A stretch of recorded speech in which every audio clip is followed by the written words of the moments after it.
You're listening to Outside the Box with Ben Cominos here on WHBY and Political Voices Network. Outside the Box is brought to you by Roush Plumbing and Remodeling, the plumbing and remodeling company that the Fox Valley depends on.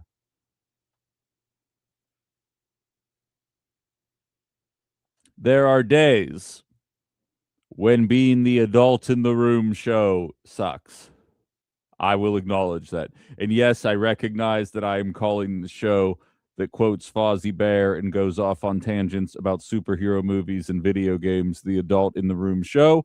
If you listen to other talk radio that does politics, I think you'd realize very quickly that that is not an over the top statement, in my humble opinion.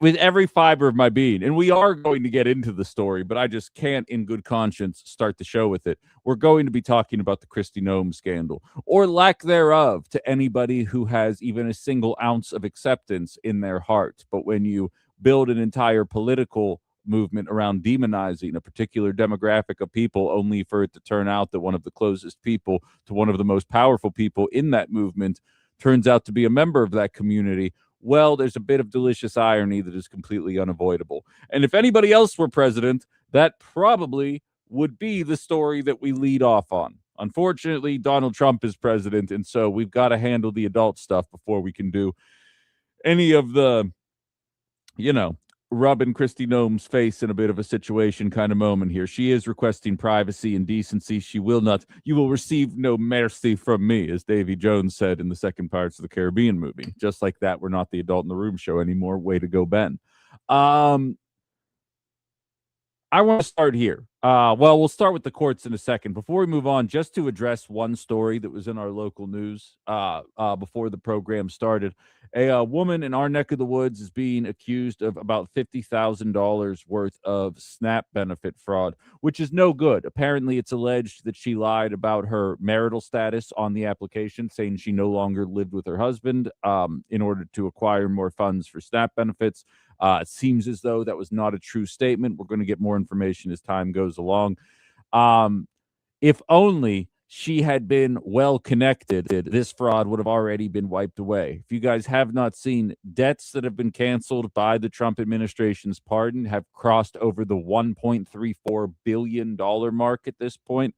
But don't worry, though, we will still find the time to crack down on some of the poorest Americans trying to cheat the system. But shouldn't be doing that either. But in terms of a hierarchy, right?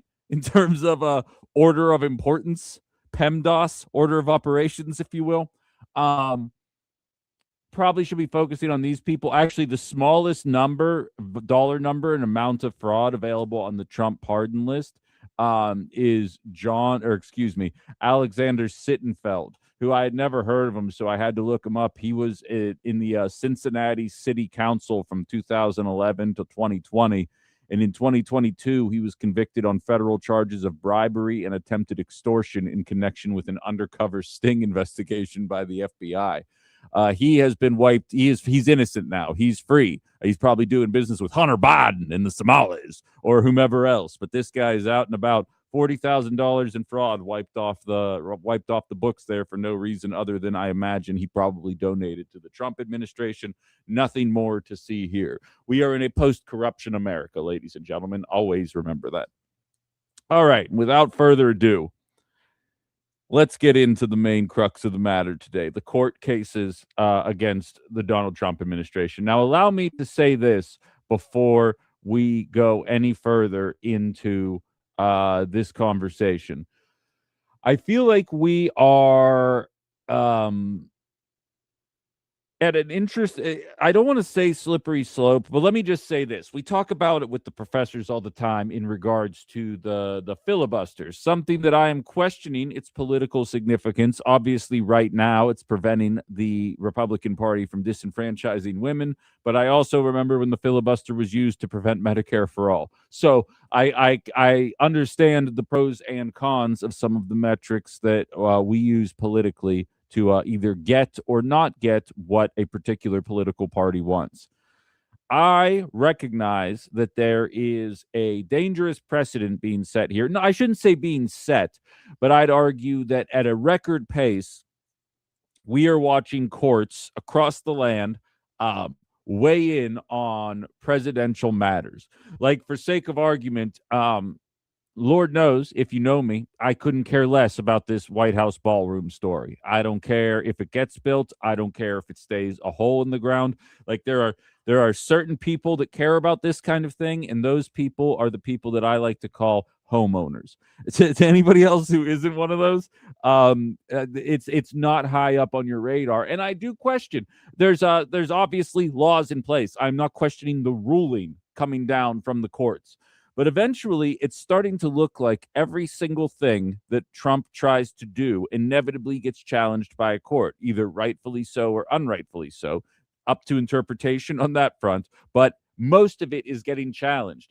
And I'm very nervous about a future, and we watched it happen. We watched Joe Biden tried to forgive student loans, and then the Supreme Court shot it down. It's not like Donald Trump is inventing this. It's not like the courts are single-handedly picking him out. It's that he is unilaterally doing a lot of questionable things, and there's a lot of laws on the books that prevent these kind of things. But I do feel like we are opening the door for an inevitable Democratic trifecta coming here in 2028.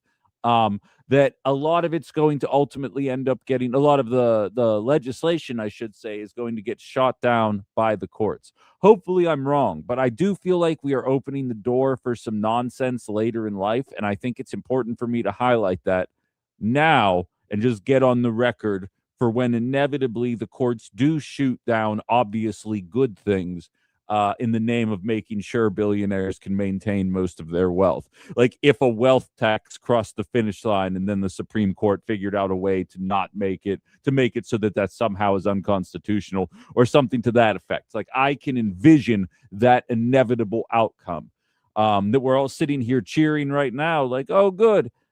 We don't have to set every third trans person we see on fire, which is what Donald Trump put in that executive order.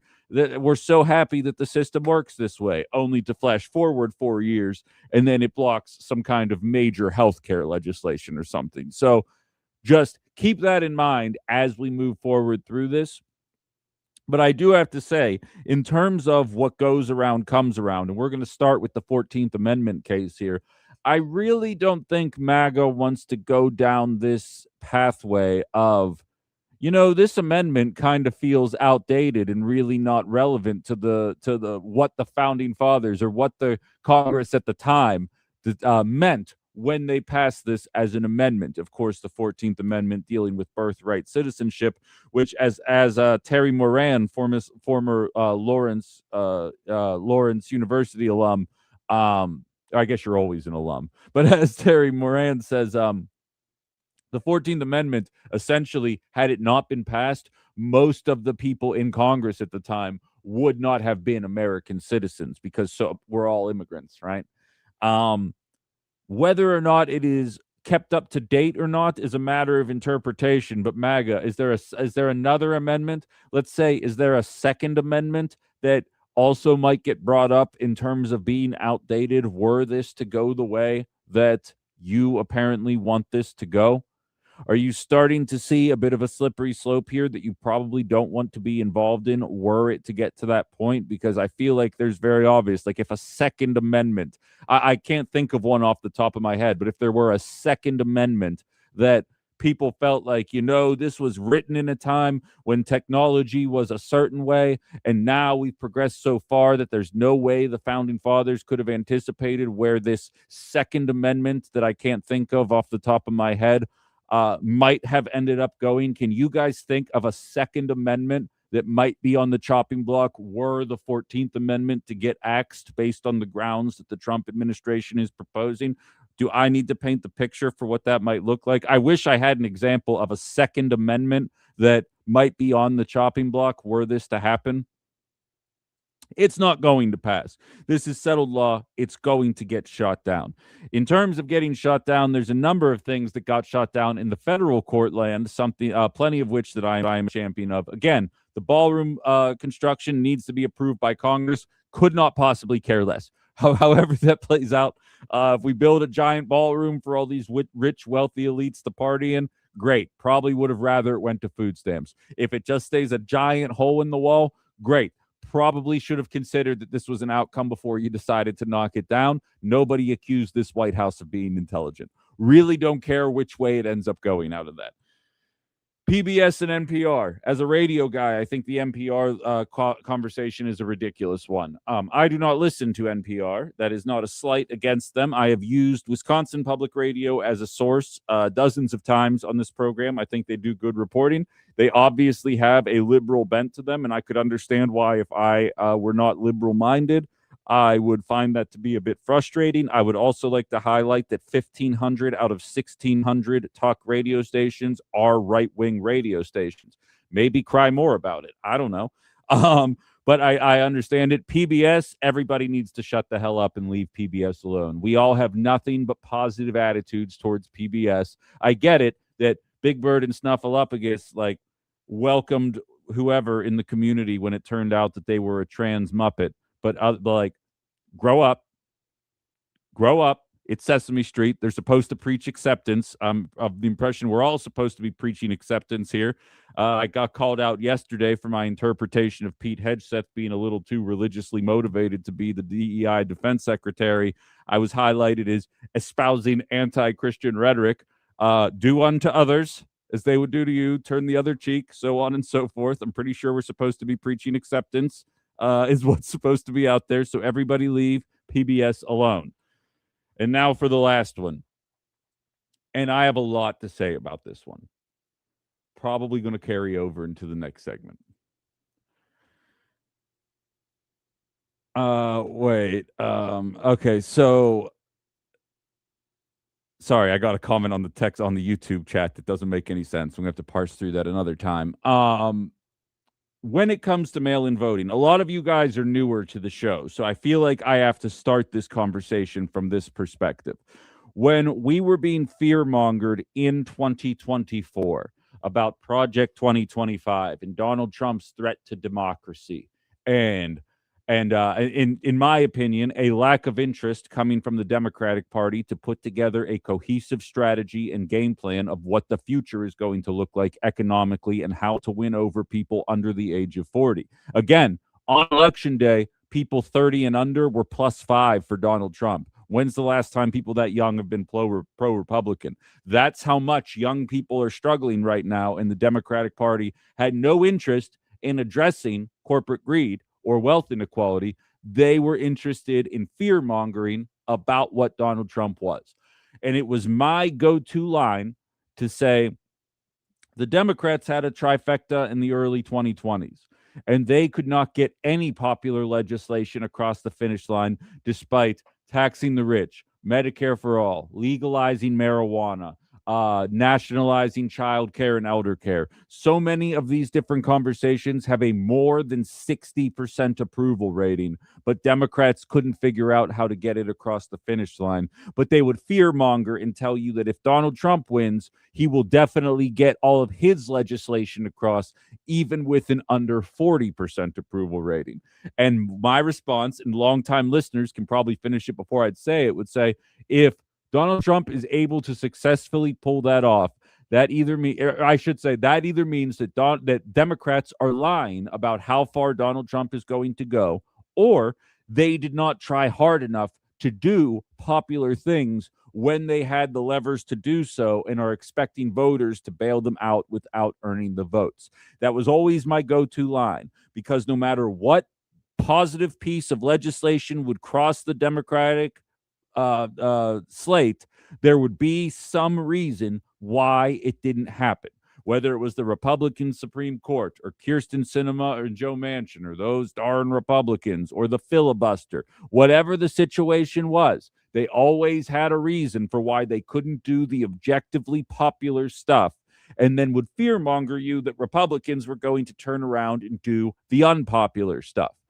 Mail-in voting is popular. I use it to vote for every election across the country to make sure that my voice is heard in all 50 states. It is a necessary process for people that struggle to get to the polling place. I am very pro mail-in voting, despite the fact that I have never used it. I recognize exactly how beneficial it is. Most people are not lucky enough to have a job where you kind of make your own schedule. And as long as there's a product from 8:30 to 11, you're good.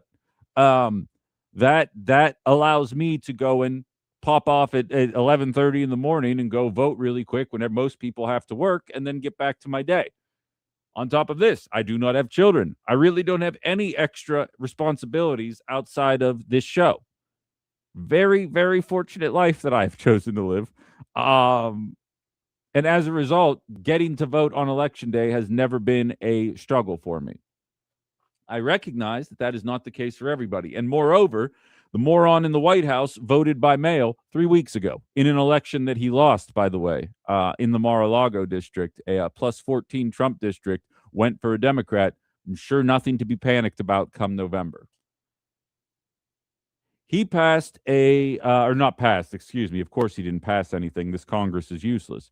He wrote an executive order banning mail-in voting. And I actually pulled the audio from him making the announcement. I edited out the dead air from when he is signing it because it takes him like 8 seconds to sign it. But other than that, it's a completely untouched piece of audio here that I would like to play for you guys because it highlights.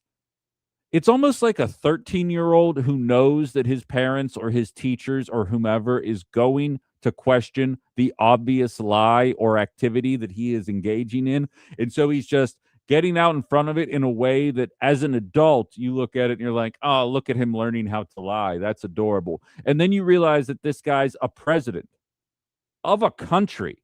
And this is how he tries to get things across. Listen to this and we'll make fun of it on the other side. So with all of that, I'm very happy to be signing the voter integrity, and I think it's going to be really great. So if you don't mind, I will take some time and I'll make this signature absolutely perfect. So it looks very good. So far, so good. Okay, so that's a big deal. Very proud of it. And I don't know how it can be challenged. You'll probably challenge it. You may say, find a rogue judge. You get a lot of rogue judges, very bad people, very bad judges. But that's the only way that can be changed. And hopefully we'll win on appeal if it is. But I don't see how anybody can challenge it. I don't see how they can challenge it. And remember, it's about voter integrity. We want to have honest voting in our country, because if you don't have honest voting, you can't have really a nation, if you want to know the truth. Howard, I'll give that to you.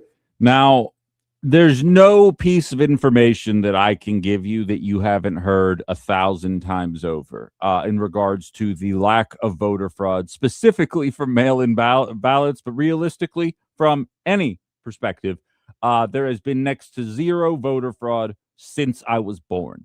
And that is not a liberal statistic. That is the bleeping Heritage Foundation highlighting that themselves. Less examples of voter fraud than years that I have been on this earth. And moreover, there is no consistency in the voter fraud, meaning even if let's say I think the number's 34 counts of voter fraud since 1984.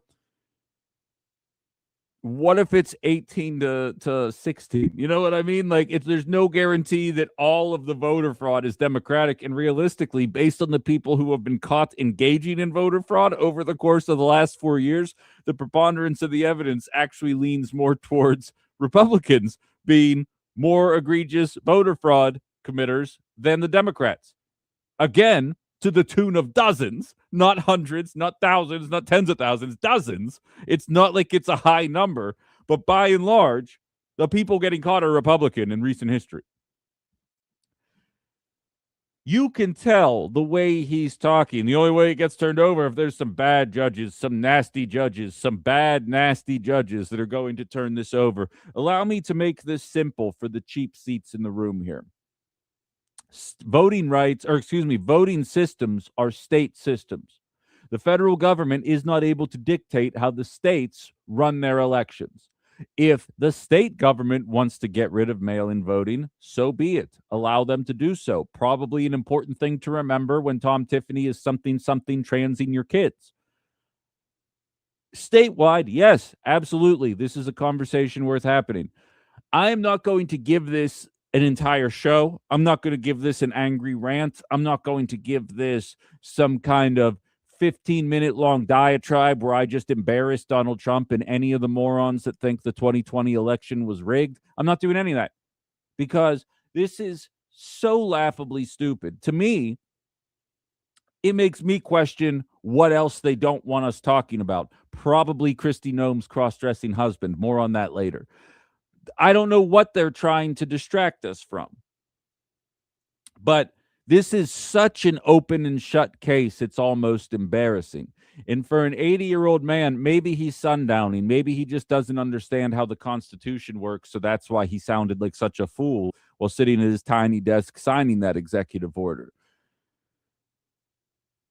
There is so little opportunity for this to actually cross the finish line that it actually is frustrating that I've even given it as much time as I have during this program. It is going nowhere. So to bring the conversation full circle, as I stated during the Biden years, some of the bad crap from Project 2025 is absolutely taking place. And I'll be the first one to admit that there's a lot of bad things happening, in my opinion, as a result of Donald Trump being president with a Republican trifecta. There's been very little in regards to corporate greed, wealth inequality, housing affordability, elder care affordability, preventing monopolization, corruption. All of this stuff is on steroids since 2025. And I think all data would highlight that unfortunate reality. But as I stated in 2024 and as I'm stating in 2026, there are a ton of systems in place that prevent stuff from happening. A lot of times it's good stuff. We watched it happen with drug price negotiations. We watched it happen with student loans. We watch it happen with tax increases on wealthy people. Whatever the situation is, there's always a reason why it doesn't get across the finish line. And the same is going to happen here. This is actually so stupid that it should be eye-opening to a lot of people. But unfortunately, outside of rising gas prices, not a damn thing gets MAGA to acknowledge that Donald Trump sucks. Very frustrating reality. Very frustrating reality that we have to deal with. But it's a reality that we are stuck in nevertheless. So that's my thoughts on the matter there. Anybody else wants to get their thoughts heard? 920-281-1150, 920-281-1150. Sterling, you're asking me if NPR is liberal. I don't know what to tell you, man. They're very obviously liberal. I don't know how to dance around it other than that. And I don't mean liberal in terms of highlighting the ways that Trump is bad. That's just having eyeballs. I am talking about not highlighting when the Democrats are fleecing us. There is a very obvious liberal bias to NPR that I think is unavoidable. I can't. I'm clearly not going to convince you of this, because if it's not evident, then far be it for me to try and convince somebody of this. But that is the unfortunate reality. A lot of people would agree with, but everyone has their own opinion on the matter. But that's where I come down on the very least. Jim says vote fraud. I would consider it voter fraud when Republicans in-state and after-state do mass voter purges in secret shortly before elections. This has happened continuously for the least 20 years, disenfranchising millions of votes. Trump would not have won in 2016 without Michigan and Wisconsin voter purges.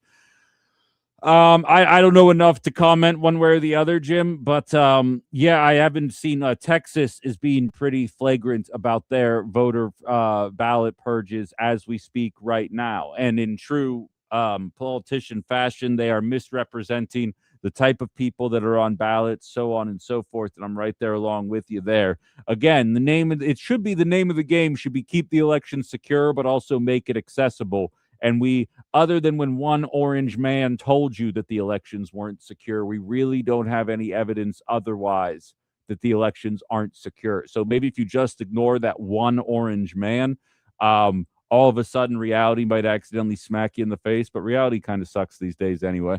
David says, hey, just loaded via absentee ballot. Voted via absentee ballot in Appleton spring election. The system is really locked now. There is no ambiguity. I can also track my ballot to City Hall. So if there's any fraud involved, it would have to take the form of discarding my ballot or changing my selection. Of course, Trump wants to do away with mail and loading, but he and probably most of the staff have voted by mail. Oh, exactly. We did a segment, it was either a week or two ago. Tom Tiffany has voted by mail a dozen times, and he wants to eliminate it. These people are morons. These people are lying morons. And there's a percentage of people that are willing to accept what lying morons have to say. And then there's the rest of us. That's just me, of course. 920-281-1150. Brian says one good thing from the past. Oh, name one good thing that has happened. One good piece of legislation in the past year and a half. Oh, didn't you hear, Brian? Something trans. Done. Boom. America's saved. You were worried America wouldn't be great again. Here we are. With that, I want to pivot. Again, I'm really not going to pay this any more time. I think it's an egregious story. I think it's over the top. I think it will get shot down immediately, and none of you have anything to panic about. And I hope that the mainstream is reporting on it the same way. But yeah, there's no voter fraud. And as David highlights, there's a system of checks and balances. You know what the craziest idea is before I move on? In Wisconsin, I have been asked to present my ID every single time I vote. Like, why are we acting like there's not a rule that you have to present ID when you show up? Like, genuinely. Like, I don't know how this hasn't crossed my mind beforehand, but every time I show up, and I remember because voting in, a smaller area, people recognize me when I walk in. They know I do the thing, right? I do this as a thing. They're like, oh, I heard you, you were talking about this. I'm like, okay, great. And every single time I'd show up, they'd say, Ben, you got to get an in-state license. They said, technically, this still works, but you're realistically supposed to get a new license 60 days after you move here. 2.5 years later, I'm voting again, still have the PA license, and it was a running gag. And then I got my Wisconsin license. I had to provide proof that I lived here. I was in the Badger book. There was a system in place that prevented me from engaging in any kind of fraud. And there was even a poll watcher who you saw him writing in his little notepad while we were all making jokes about my Pennsylvania license. They were like, didn't we tell you to do this before the next time you voted, or else we were going to give you a hard time? I said, yes, you did. But fortunately, I can vote one more time before my license expires. So here I am with my unexpired Pennsylvania license. And for the last year and a half, I've had a Wisconsin license now. But there's a system in place. There's a voter ID system in place. I'm just saying.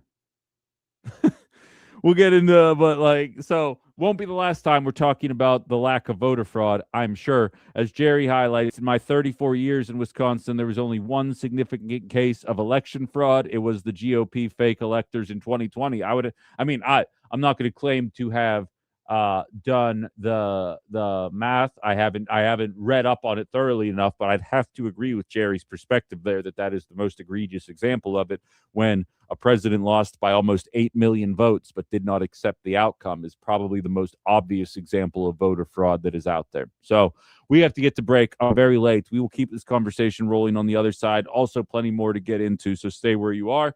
You're listening to Outside the Box with Ben Cominos here on WHBY and Political Voices Network.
Seems like there's a lot of confusion concerning states' rights versus federal rights or federal processes here. The act of voting, your voting systems is a state by state system. We can argue about whether or not that's the best way to do it, but like this kind of ties into how I started the first segment. I have someone in my text line right now. I don't think I have a name on it. It says voter ID. Perhaps Wisconsin requires voter ID, but many other states do not. Okay, great. That is on other states to figure out their own voter systems here. When Derek Van Orden and Tom Tiffany are talking about the importance of voter ID, the state that they represent has voter ID rules. You have to show your ID when you vote. And here's the thing. You guys do not get to claim to be the party of states' rights when it comes to abortion, and then all of a sudden be mad about the concept of state rights when it flies in the face of something else that you want. This is why I always stress the importance of being consistent on principle as opposed to process. It's why you never hear me say ageist remarks, because I'll be honest with you right now. If my choices are a 40-something-year-old J.D. Vance, a 40-something-year-old Gavin Newsom, or an 86-year-old Bernie Sanders, guess which one of those three candidates is very obviously the best choice? So you never hear me say the ageist thing about Joe Biden, about Donald Trump. They're clearly sundowning, but again, there's plenty of other people their age that are very on the ball. My frustration with politicians is about policy, not process. It's like when the dude wasn't forced to make a gay wedding cake. You guys remember that? He was like, my religious beliefs say I think these gay people that have never done anything wrong are going to hell solely based on who they love. So I don't want to make them a cake because that would make me complicit in their processes. And then the U.S. Supreme Court was like, yeah, you technically can't force a business person to do something they don't want to do. They have the right to turn down that business. And then if you want to fill a hole, you can open a bakery that is going to serve these people, which right on. I'm in agreement with that statement there. Fast forward 10 years and all of a sudden people that aren't vaccinated are no longer allowed to go in the Cheesecake Factory, and the same people that cheered for the anti-gay bakery like, what? I didn't think that this rule was going to be applied to me in some way. Waka waka. That's what happens. If you believe in the principle, great. If you just force yourself into knots to back a certain perspective in order to make it fit your principle, well, that's another conversation entirely. Brings it back to the filibuster. I was so angry that the Democrats didn't get rid of the filibuster in the name of reducing the cost of medicine. Now, I'm so happy they didn't get rid of the filibuster because Republicans would be using the lack of filibuster to make sure that women couldn't vote.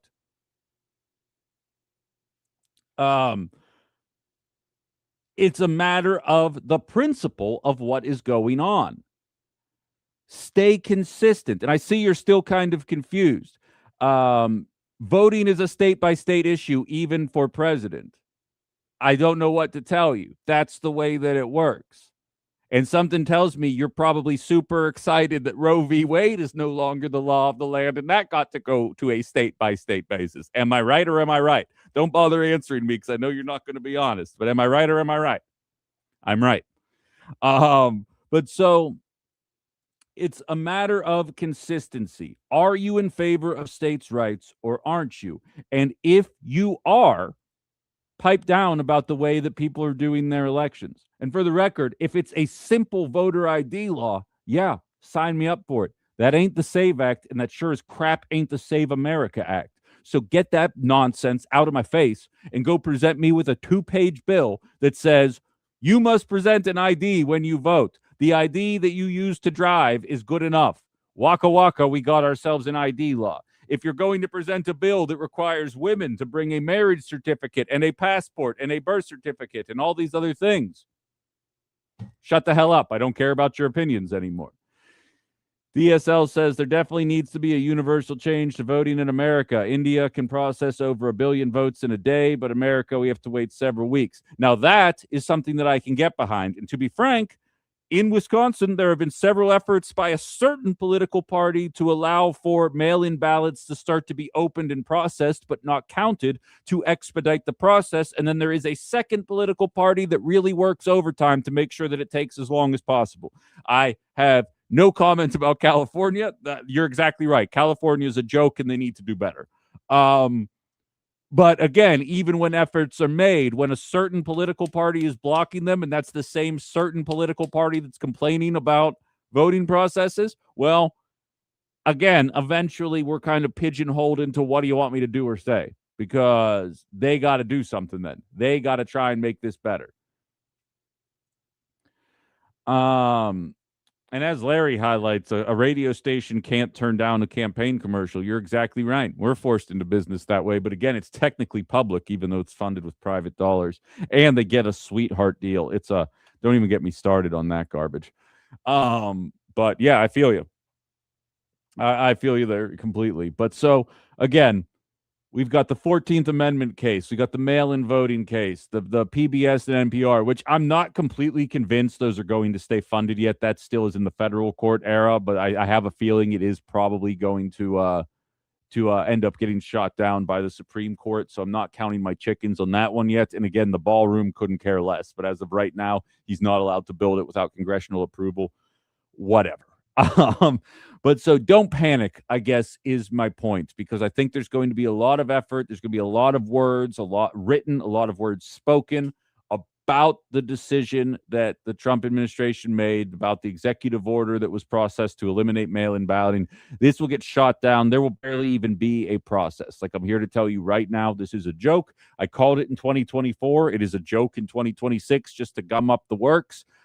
Still, vote by mail here in Wisconsin is completely valid for this April election, no matter what this orange moron decides to convince you is happening otherwise. It is still working here the way that you would expect. Do not allow that to discourage you from partaking in your God-given American right to be able to vote. And also make sure you give your social security number to 10 Mexicans to allow them to vote as well. No April Fool's joke there. I'm just going to let it sit. Okay, so while we're talking, though, about this conversation, we've got a little bit of frustration coming from the Democratic Party as well. We are currently in the middle of a 2-week recess because these Congress people just work so darn hard. You know how it is. Sometimes you got to take a break from the doing nothing that you've done for the last year and a half. 80%, more than actually, of the Democratic Party is against the war in Iran. 75% of independents are against it. MAGA is one brain connected across several hundred, like tens of millions of people. And when that one brain decides they are against it, they will all jump on board with this as well. A handful of Republican Congress people are already speaking out against it, Thomas Massie being one. Marjorie Taylor Greene, who's no longer employed, but also as another big-time right-wing voice, as well as a number of people in the podcast arena. Democrats have decided that they are going to wait until mid-April in order to force an Iran war powers vote. They could have done it before they left. They could try and force people to show up during their break. Again, we're talking about a war that a large percentage of this population does not want to see happen, resulting in escalating prices. I just have to say, it seems pretty clear to me that congressional Democrats scheduled the war powers vote to take place after Donald Trump's deadline for destroying Iran's energy infrastructure. Now, he has an announcement coming down the pipeline at 8 p.m. tonight, and I have some theories about what's going to be said there. But fundamentally, and I ask you this in all seriousness, how many of you that are within the sound of my voice right now would believe anything you heard from that guy? He's declared victory 15 times over. He said he wants a ceasefire. He said he doesn't want a ceasefire. He said he already has a ceasefire. He says that he's giving Iran until the 6th to admit defeat. He'll probably blame Joe Biden, a bunch of random gibberish, maybe. Like, how much of you would really trust anything he said? Because it would only take you about 3 minutes before you would have an entirely different perspective from Trump about the war. So I'm putting no stock in what is said tonight. And it stands out to me that Democrats waited to schedule this war powers vote until after the April 6th deadline. And more importantly, I don't even know that it's going to work. I think there's going to be just enough votes. I think just enough Democrats are going to find that blue dog spirit and join the Republicans in the name of making sure that this war continues. Because there is no anti-war party. There's a very pro-war party known as MAGA, and there is a somewhat pro-war party known as the Liberals. And then you have the left, who are like, probably could just not blow up people's hospitals and schools. Just for thought, food for thought. Maybe you don't have to go that far with these kinds of things.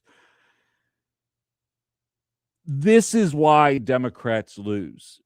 I am sitting here telling you with a full throat that Donald Trump is not good at being president, that the Republican Party stands for nothing except for making billionaires' lives easier. But you can't convince me that Democrats have any interest in rolling it back in any kind of meaningful way. And this is just example 7,298 of that exact reality.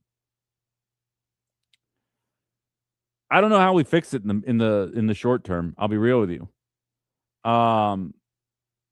But these are the kind of things that I want to highlight. And God forbid we escalate. Just as much as I believe Donald Trump might announce a ceasefire tonight, he also might be doing a head fake. He's that 5D chess guy, pretending like he's reaching for peace and then attacking them while he's doing this. That absolutely is in the cards. You know what I mean? And I don't know. I hope we find a way to do this before we end up with some kind of mass casualty event. CBS News is reporting almost 350 U.S. service members have been wounded since the start of this operation. You don't hear a lot of reporting on it, and quite frankly, I don't give CBS News a ton of credit in the Barry Weiss era, but I figure I'd at least put it out there and allow you guys to search it on your own. This is what's happening right now for a reason that nobody can really identify. My thoughts at the very least. Jeff, I love you, buddy. He says, I'm in favor of a national ID to vote if it is on the back of my universal health care card. I'm right there with you, man. I think I think that's the answer. That's the compromise that I'm looking for. Did a segment on that yesterday. If you want to do if you want to fund student voucher programs with federal dollars, that's fine, but it has to be a joint bill that both funds private school vouchers but also funds Badger Care expansion using federal dollars. Do both of those in a bill, and I will use my outside the box airwaves to sing the praises of that bill. I got to squeeze one more quick break in here, and we'll have a short segment before the top of the hour news before we reset everything here. Got some, we'll put a bow. We got a couple more texts coming on through here, so we'll handle that. You're listening to Outside the Box with Ben Cominos here on WHBY and Political Voices Network.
Got a call from Tim Roush during the commercial break, talking about he's nervous tonight during the Trump speech that he's going to aim a lot of his ire at NATO, and that does seem to be a reasonable assumption based on the way that he's been talking about them. I think he's done the calculus, and he believes that as long as he puts the blame on our allies, that he knows that the us versus them mentality that kind of encapsulates what the MAGA movement has become will probably kick in. And I hope they prove him wrong, but I know they probably won't. I see Brian here predicting that we will have troops on the ground by mid-April. Um, I'll be honest with you, man. I don't think so. There's one thing that Donald Trump isn't. It's politically stupid. I think he thought that this was actually going to be a quick incursion or excursion, as he would define it. There's a reason why the masked virgins aren't in Minneapolis anymore. It's because they were dragging the entire party down in a way that was completely unavoidable. As long as you're owning the libs, then it's fine to continue status quo as usual. But the second independents and MAGA people abandon, then this administration kind of wakes up. And I think that the pushback to another pointless war in the Middle East has been so loud that I think he's going to make up a reason for why we have victory, sign some kind of Obama era Iran nuclear deal, and then move on. I'm willing to bet that's the case. You're betting me beers. I will take that bet. I've never been wrong before, and I'm not starting today. Got plenty more to do, but we have the news first. We'll be back outside the box.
And we're back outside the box with Ben Cominos here on WHBY and Political Voices Network. Outside the Box is brought to you by Roush Plumbing and Remodeling, the plumbing and remodeling company the Fox Valley depends on.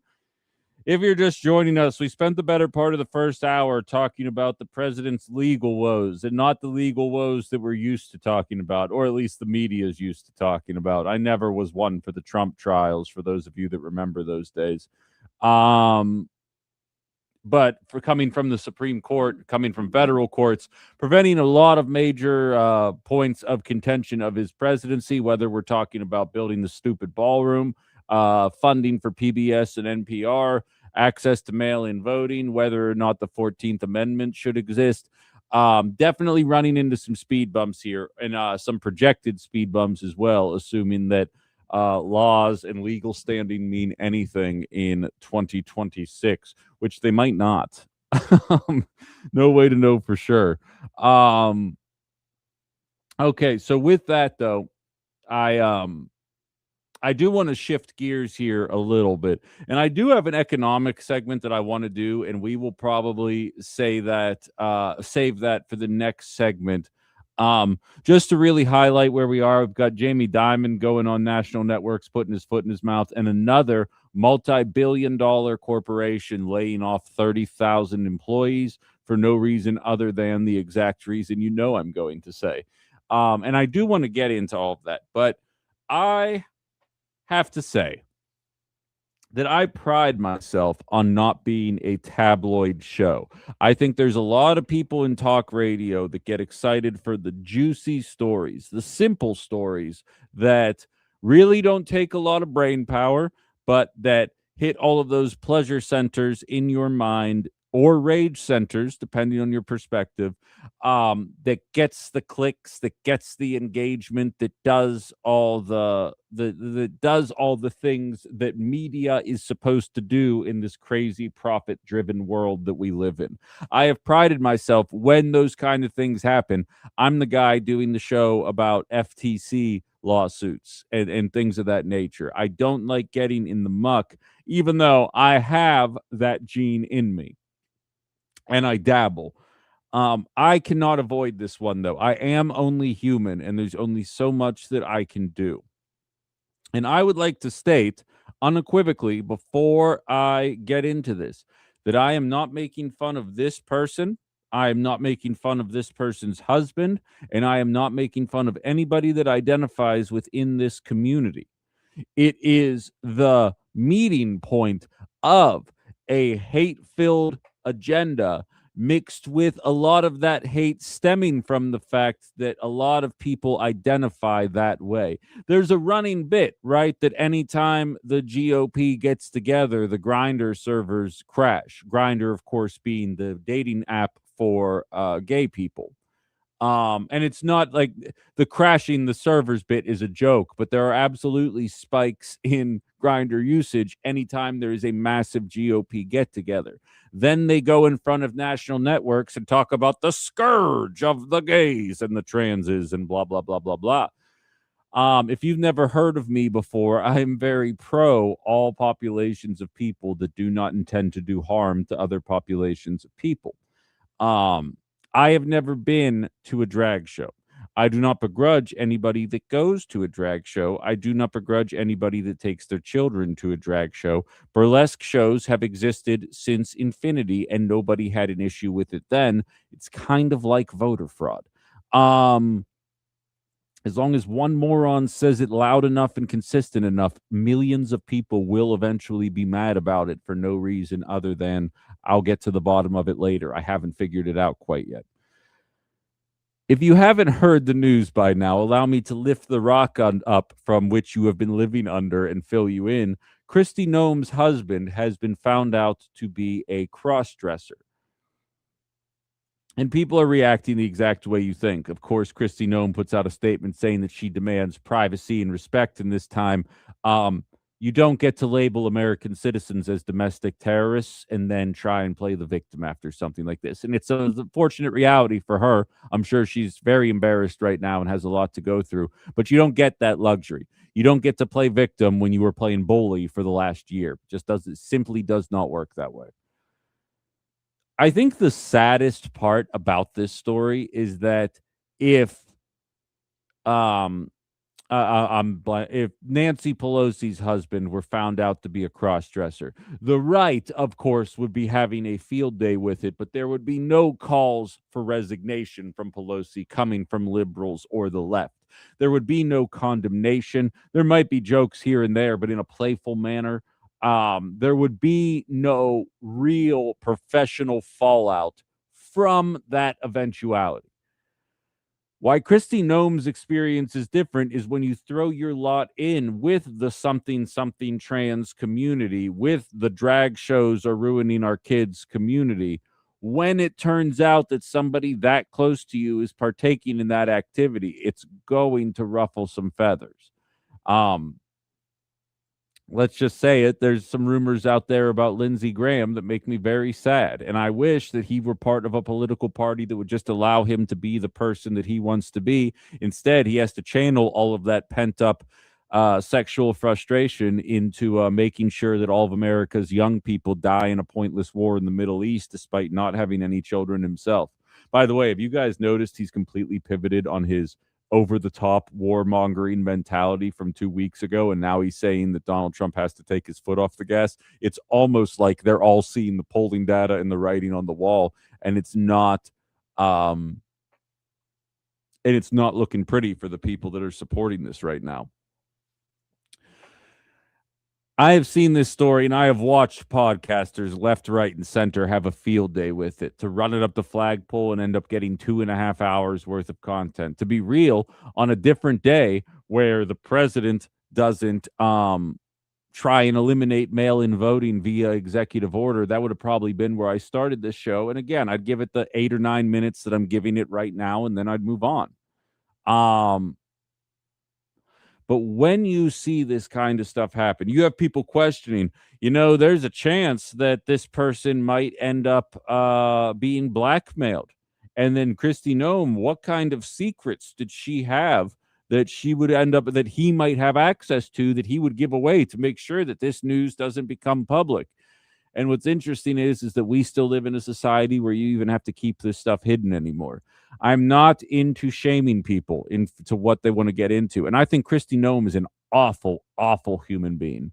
You don't get away with your masked Gestapo murdering people and then call the people they murdered the villains of the story and then expect to be a sympathetic figure. I think she's an awful piece of trash human being. None of the reasons that I think that about her have to do with what her and her husband engage in the bedroom, what her husband decides to do in his free time, or anything like that. So I recognize that there is an opportunity for some schadenfreude right now, pushing back against the libs of TikTok accounts and the anti-trans community, just highlighting like, example 5,287,000 of the Republican Party claiming to be pushing back against something that they engage in more than anybody else. It's a tale as old as time.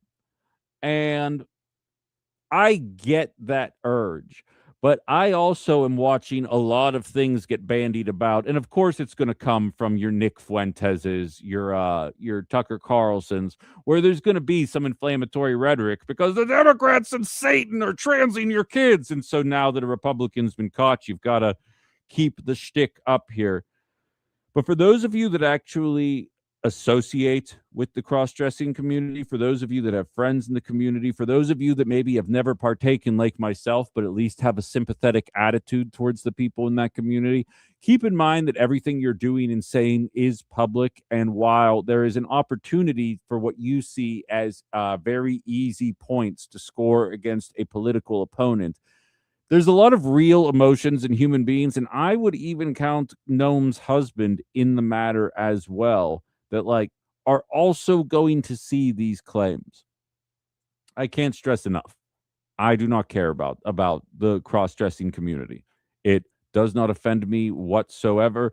I love this idea of cross-dressers somehow grooming children, and it always stems back to my hatred of the argument that video games cause violence. I read a ton of books about, we all read a ton of books about love, right? Like Romeo and Juliet. I feel like most people listening to me probably read Romeo and Juliet. We could go down the list. Most stories that are out there that you read in books are about love. Statistically speaking, 40% of people my age and younger are not married. Actually, I think it might even be higher than that at this point. Shouldn't we all be running around being in love all the time since we're so easily indoctrinated when we're younger? And if we're not, then maybe is there a chance that this is a fallacious argument that doesn't really have any basis in reality? Kristi Noem is embarrassed right now. I don't think you should be required to give her peace of mind because she's an awful human being and deserves nothing but awful attention for the remainder of her existence in the political spotlight. But this ain't it. This ain't it. And just keep in mind that if you actually believe in the defense of marginalized communities, that using these kind of moments to say some pretty inflammatory things, even though you know in your heart of hearts that if a liberal man were found to be doing so, the comments would have been over the top. Try to refrain. Because as the most recent YouTube texter here, he says he's a big fan of consistent principles. That's how we stated in the first hour, and it's consistent here as well. Leave this population alone. Give Kristi Noem crap for the 57 other different reasons why you can give her crap, and leave this one out of it, because this, I don't like it. I don't like the way it's trending, and that community takes enough heat from the people that actively hate them that they don't need their alleged advocates to be doing the same thing, even in a playful manner. But I'm also not the speech police. Say and do what you want, but that's at least my opinion on the matter. I welcome yours as well. 920-281-1150, 920-281-1150. David says, regarding Kristi Noem, I'm absolutely gleeful with no reservations. She's a disgusting politician, but and maybe also human being with perfect teeth. Just saying. No, I'm right there with you. Awful person. Awful person. It's just the fact that her husband is a cross-dresser has nothing to do with her being awful. And if anything, it makes her a little more sympathetic in my mind. Karen says, she should be embarrassed, not for who her husband is, but for her stand on the issue. There you go. That's the right way to do it. Way to be, Karen.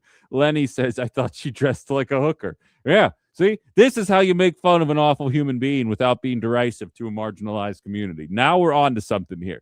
These are the kind of comments. I will say I was taken aback. She's been married to that dude for 5 years shorter than I've been alive. And like, she does not look as old. Like, I realize she's entirely made of plastic, but that fact kind of blew my mind when I heard it this morning. But that's just me, of course. All right. So wait, what do we have here? Some people do an incredible amount of mental gymnastics to make a point work for them, but not others. It's almost like they should have the mental capacity to see the lie that they are being fed. I see you attribute that to just MAGA, but I watched plenty of liberals just justify what Israel was doing in Palestine up until the moment that a Republican was in office. Then all of a sudden it became okay to call it a genocide for a lot of people. So I get your point, but I'm not going to pretend that that is explicitly a MAGA problem. Hell, before you started listening, if you are who I think you are, there was a guy before he popped off too much and got banned who I called Captain Blue MAGA. And the reason why I called him that, the original impetus, is that when he called me when I was a call screener in Pittsburgh, he would tell me, this was during Trump 1.0, he'd be like, can you believe only 60% of people can afford $1,000 expense right now? This Donald Trump economy is awful, and he's dragging us further down with him. I was like, you're right. I can't believe nobody's talking about it like this. Then Joe Biden was president, and all of a sudden the economy was fixed, and the only reason people couldn't afford a spare set of tires is because they didn't want to work hard enough.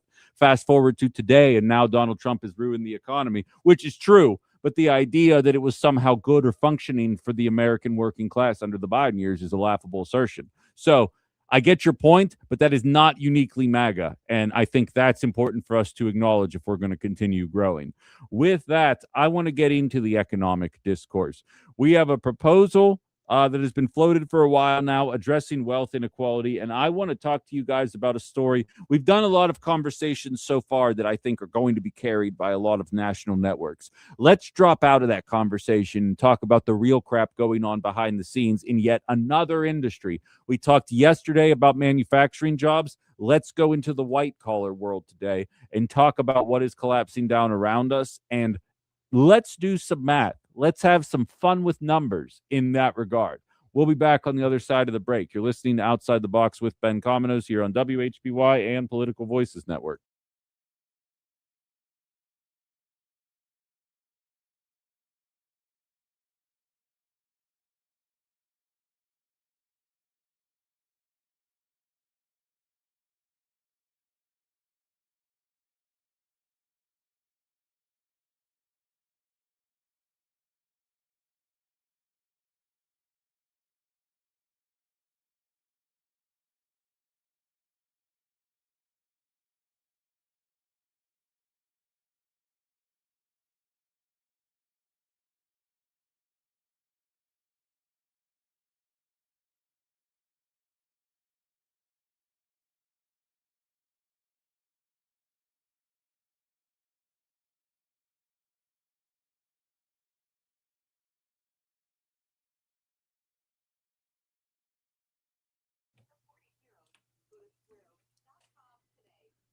Guys, we are so close, but it is not warm yet. And warm days and freezing nights mean your sump pump is about to get a workout.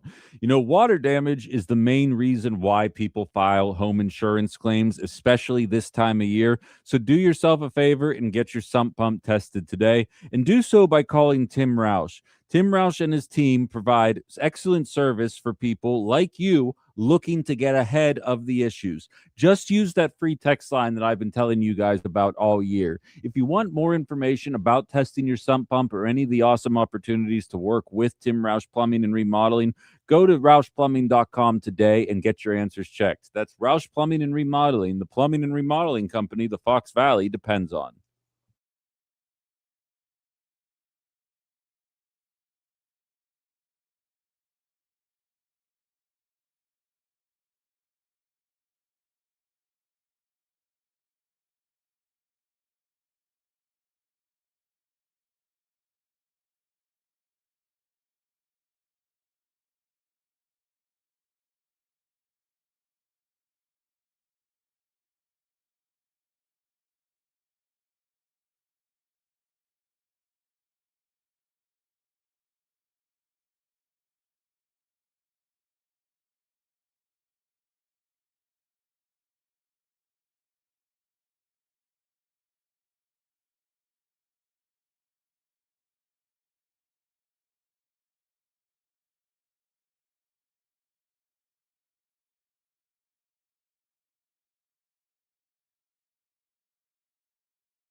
Joe says in the email line that that my upcoming story can't possibly be true because he was listening to the other station, aka Red Radio, and they said that the numbers for March are really great.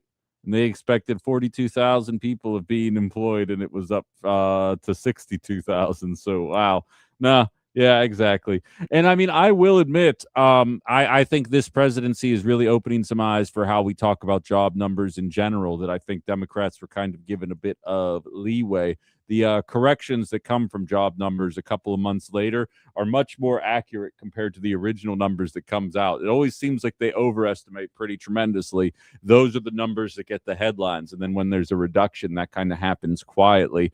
But the fact is, and we talked about it from a manufacturing perspective yesterday, a year ago today, since Liberation Day 2025, we are at a net negative of 89,000 manufacturing jobs. And realistically, since the Trump administration started, other than healthcare jobs, just about every industry is in the red right now. But, you know, like the Somalis got caught, even though they were also caught during the Biden years. But don't. Don't hit these people with facts right now. They've had a long presidency. All right. So in the economy, as we've kind of talked about here and there was a bill proposed by Senator Sanders focusing on my favorite topic, wealth inequality. Throwback to when this show used to actually be about real issues and not whether or not the president was going to make wearing black shirts illegal that day or something, because there's just no rhyme or reason behind what this man does regarding making our lives better. Jamie Dimon, who has realistically, he has been championed by both liberals and conservatives, depending on who the president is, because he just wants to make sure that any of his $2.73 billion worth of amassed wealth does not get taxed in any kind of meaningful way. He's the CEO and chairman of JP Morgan Chase. You guys would know him if you saw him. He was on Fox and Friends with Brian Kilmeade, and I would just absolutely love to play a conversation. Now, Bernie Sanders' bill, for those of you that are uninitiated or do not remember from the last time we talked about it, would tax 5% of billionaire wealth. Moreover, it does not allow for that tax to then all of a sudden be allocated to Ukraine or Israel or Argentina or the military-industrial complex or oil and gas subsidies. Instead, it goes to paying teachers, expanding Medicare for allowing for dental and vision, assisting with home ownership. The list goes on, and all of this is included in the bill. Of course, it has not been brought up to a vote because Republicans are in control, but if we're being honest, I doubt it would be brought up if Democrats were in control either. I want to now play you Jamie Dimon's reaction on Fox News as to what he thinks about this proposal, along with Brian Kilmeade. And so what do people say? What do you say to people like Bernie Sanders, who says it every day, 20 times a day, billionaires and millionaires don't pay their fair share? I don't know what he means by fair share. I've listened to that my whole life, and I don't know what he means.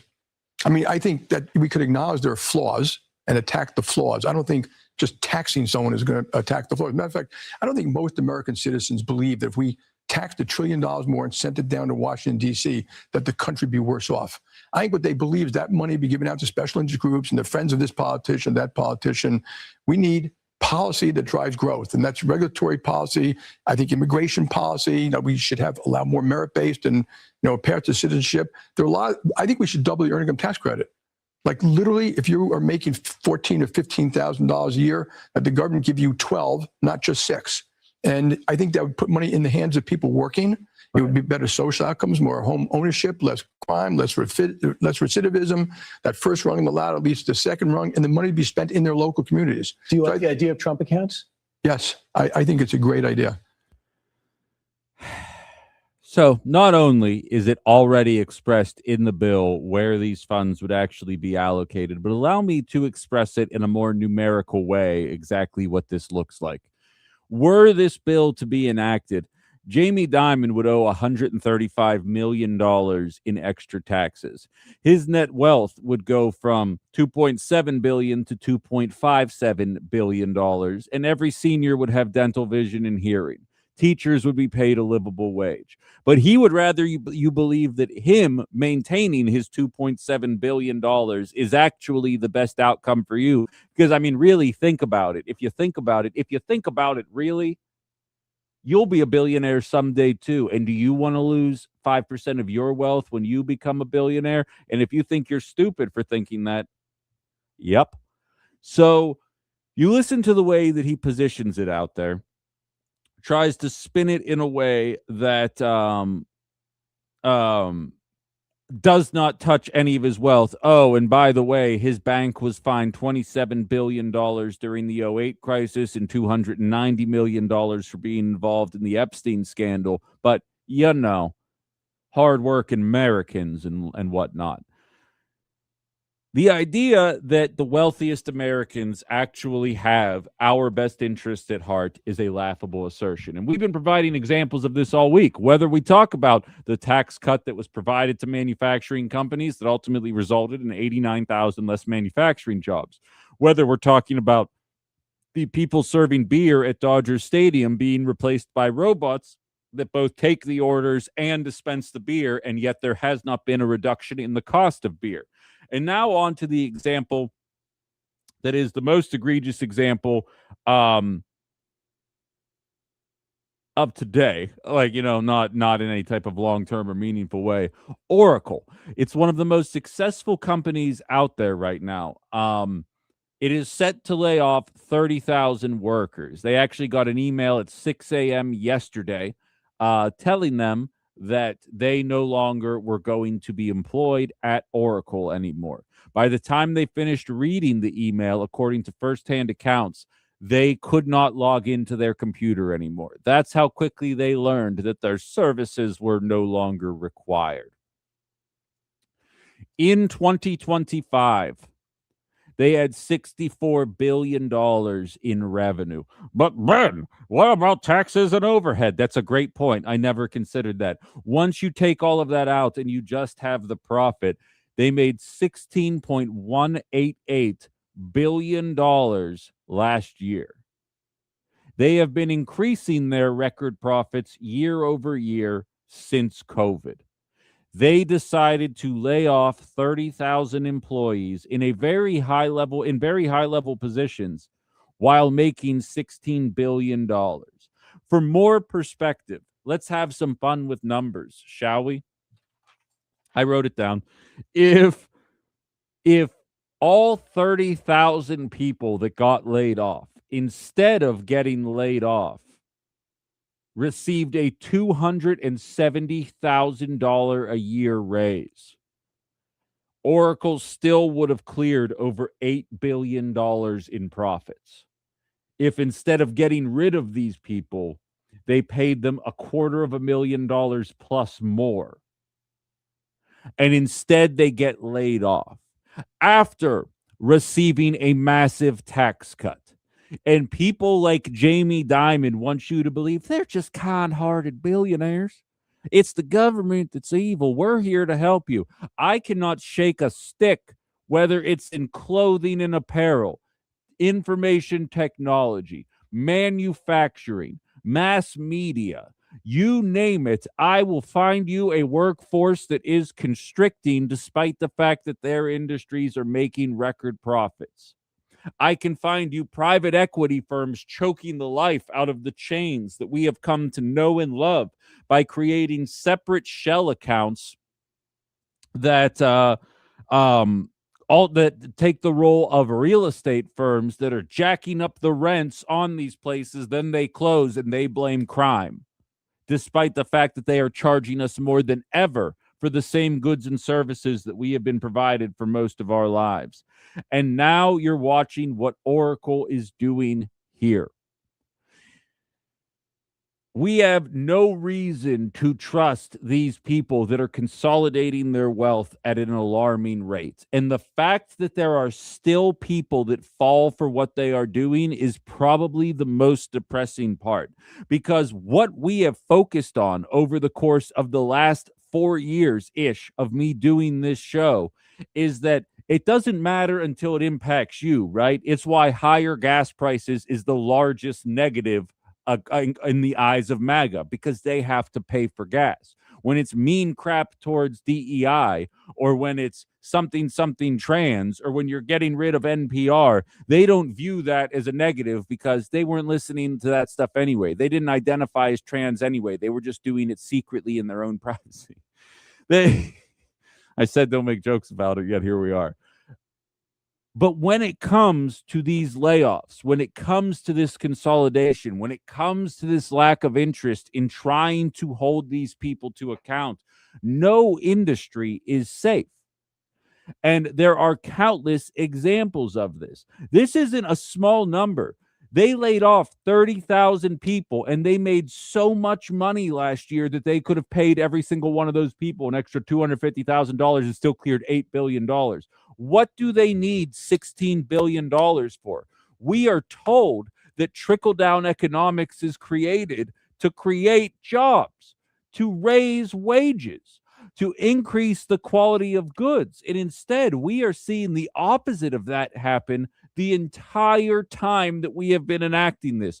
It's been slow for 45 years, and it really feels like it is kicked into hyperdrive during this Trump administration. And the most disheartening point about this is so obviously a winning message for 2026 and beyond. And you really struggle to find Democrats that have the guts to stand up and say it. I'm not providing excuses for MAGA at all. They are the pro-billionaire party. There's no wiggle room there. Democrats cosplay as it, but don't really do the things that are necessary. When Jamie Dimon tells you people don't trust the government, they're absolutely right. That's why you put it in the bill exactly how taxing billionaires is going to be allocated to benefit every segment of society in one way or another. That is how you get that stuff done. And of course, it will not see the floor because Sanders proposed it, which means MAGA will obviously block it, and then Blue MAGA will block it, but act very concerned about blocking it while they do it. But it is on us to demand that this take place in order to rectify the situation.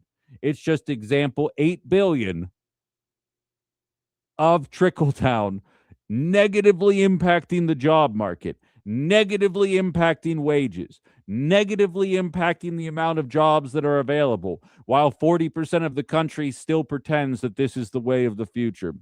Waka waka, guys. It's only going to get worse from here unless we stand up and demand that we no longer see this kind of stuff.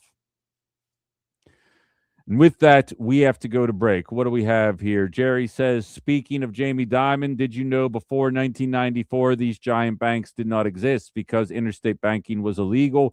Interstate bank mergers didn't start until 1997.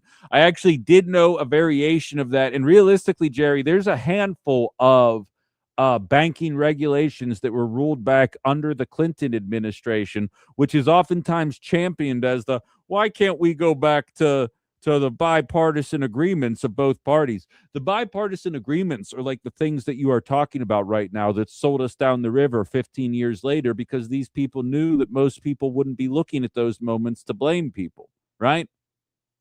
It's the same way Joe Biden takes crap for getting us out of Afghanistan, and realistically probably takes more crap than any of the people that either lied about getting us out of Afghanistan, Donald Trump and Obama, or that got us in there to begin with Bush.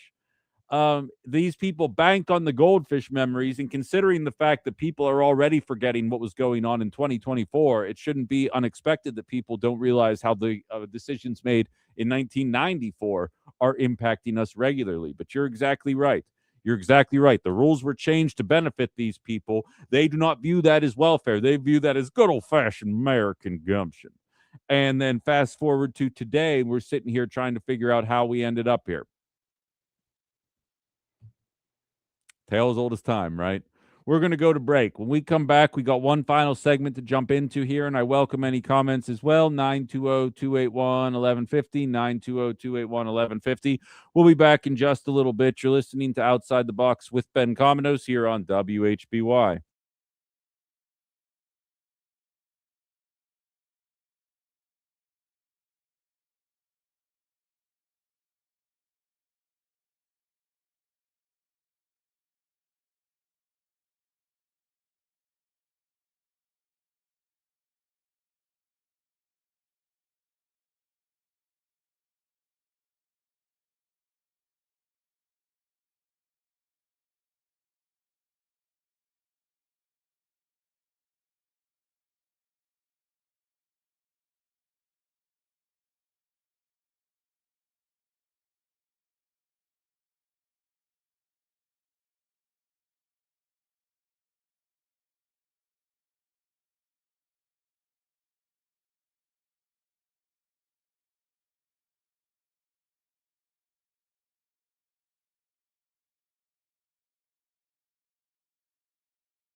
All right, we're back. Ben Cominos, WHBY. Some of my YouTube chat is being introduced to my worst listener who likes to inform me every single day how bad the show is while never missing a single second of a single minute of a single hour of a single show of a single week, a single year since I've been doing this job. But I'm very bad at it, though, is the problem. Don't question boomer logic. It might drive you insane. But thanks for the support, Jaromani. Nevertheless, you know, it's you got to deal with some people in this line of work, and then you meet a lot of great people as well. And the great people absolutely supersede the obnoxious people. So that's definitely worth highlighting. If you missed the last 5 minutes of yesterday's show, it is definitely worth a listen. Got a text from a new listener letting me know just how awful of a human being I am. And I kind of let them have it a little bit there. I mean, like, realistically, if you haven't already, download the WHBY app and you can go back and listen to any program, take it in the car. Also available anywhere you get your podcast, Spotify, Apple Music, you name it. Just search Outside the Box with Ben Cominos. And we have a fun little community brewing here on the YouTube channel as well. It's the Ben Cominos YouTube channel, which you guys can subscribe to and almost definitely should subscribe to. Just search Ben Cominos in the search bar. Help your boy out here. Go ahead and jump on there. We're up over 100 people at this point. It's awesome. It's very exciting. Love watching it continue to grow up there. And of course, it's on Political Voices Network as well at 1 with some fancy touches on there. Definitely enjoy working with those guys there too. It's a very cool experience, very eye-opening. Trying to get the show out there as much as we can, try and change some minds here and there. And I think we do an okay job from time to time. Other times I think people want to throw me out the window, but that's cool too. You know, either way, we need all walks of life here. But you know, I provide that millennial attitude, right, to a show, to an industry that I don't think has a very large sampling of that. I actually came across a post from just a random person that was sent to me by a listener, and it shows the price history of a home sold in 1999. 3 days after my birthday, actually 3 days after I turned 11. Simpler times. And it sold for $162,000 in 1999, and then it didn't sell. That person held on to the building from September 24th, 99 all the way to July 20th, 2023, and it went from 162,000 to 1.4 million. It was a 764% increase. It went from $81 per square foot in 1999 to $700 per square foot in 2023. And they sent me the post, and it simply just says, being a millennial captured in one picture. And then to be told that you don't know what you're talking about, you don't know what you're looking at, you don't understand. Did you hear about the interest rates in 1982? And all these other comments that people make that really don't do a good job of capturing the state of the economy right now relative to the way that it has worked for most of human history. And so anybody that's on board with the show, whether you've been here since day one or you just found out about the show 15 minutes ago, definitely happy that you're here. I have a lot of fun doing this with you guys. Although I did get a super angry email yesterday outside of the Neil one. Someone was very upset with my characterization of Pete Hegseth quoting biblical passages and explaining why that's why a bunch of Muslims need to die. And the fact that I find that to be crazy people talk. Because if your religion requires the death of people, I'd love to know what the difference between you and a radical Islamist is, because I would be hard pressed to spot the difference if it were me. But that's just me, of course. Brian's offended because I'm making fun of the 1982 housing market, I'm assuming. But good times. But yeah, nevertheless, I like to highlight these kind of things. But in any event, I and like, speaking of highlighting these things, we were talking about Oracle there. More Perfect Union is reporting that since Donald Trump's tax cuts, Meta, Amazon, Tesla, and Alphabet, all of these tech companies existing outside of Oracle have paid $96 billion less in taxes. And all four of those companies have also engaged in mass layoffs since then. You may not remember this. We did segments about it. Listen to the show prior to the passage of the billionaire kiss ass bill last year. I believe I even called, it was 2 episodes back to back. It was like big beautiful bill passes the Senate, parentheses, Ron Johnson failed us, and then big beautiful bill passes the House, parentheses, Derek Van Orden failed us. And we did segments during those programs as they were passing about rural hospital closures as a result of passing the big beautiful bill. And Derek Van Orden was calling anybody who was highlighting that a liberal alarmist. And he outright ignored any of my emails to come on and defend his stance that rural hospitals would not be closing as a result of giving the 4th handout to billionaires since I've been born. And he refused to do so. But don't worry, it was just liberal alarmists. When billionaires have more money, that's better for all of those. Whoops, waka waka MAGA. More than 400 hospitals across the U.S. are at risk of closing. This is as per NBC News. Or cutting services because of Medicaid cuts that were in Trump's big, beautiful bill. That's according to the watchdog group Public Citizen. Over 200 of those hospitals are in what is referred to as, stop me when you've heard this before, hospital deserts. We dealt with the closure of 2 hospitals in northern Wisconsin in 2024 as a result of a lack of funds going to these hospitals. But like, what are we supposed to do? Not give Ukraine and Elon Musk all of the money? So of course some hospitals are going to have to close. Just tell that child that you're about to give birth to hold up for a couple more hours. We got to drive a ways to get to the next hospital. We got to make sure that Jamie Dimon doesn't feel threatened by a higher tax rate. Waka waka, Blue MAGA. And on top of all of this, you are not seeing, where is the outcry right now from the people that are in these rural areas? Maybe they just don't know yet. Maybe it's because the Mexicans got all the money. I don't know. Maybe they're just clueless.